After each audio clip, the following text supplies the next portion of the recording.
প্রিয় সহযোদ্ধা, আমাদের দীর্ঘ 1 বছর ধরে 3 আগস্ট থেকে শুরু করে আজকে পর্যন্ত আমরা কথা বলছি।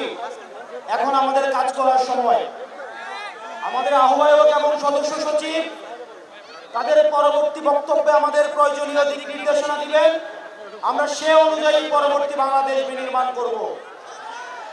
আমি শুধু একটা জিনিসই আপনাদেরকে প্রতিশ্রুতি দিচ্ছি এবং আশ্বস্ত করছি, এইখানে আমার যারা কর্মী রয়েছেন, নেতা রয়েছেন, আমরা আপনাদেরকে প্রতিশ্রুতি দিচ্ছি, কেউ যদি ভয় দেখায়, কেউ যদি হুমকি দেয়, আপনারা পিছু হটবেন না।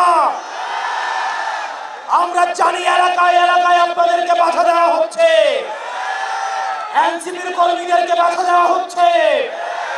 আমরা ত্যাক্ত কণ্ঠে বলতে চাই, টেকনাফ থেকে তেঁতুলিয়া, রূপসা থেকে পাথুরিয়া, এনসিপির একটা নেতা কর্মীর দিকে যদি কেউ চোখ তুলে তাকায়,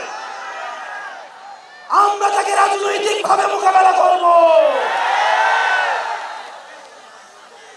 প্রিয় এনসিপির কর্মী এবং সহযোদ্ধারা, পরবর্তীতে আমাদের আহ্বায়ক এবং সদস্য সচিব প্রয়োজনীয় দিক নির্দেশনা দিবেন। আমাদের যদি জীবনও চলে যায়, আমরা তাদের দিক নির্দেশনা বাস্তবায়ন করব।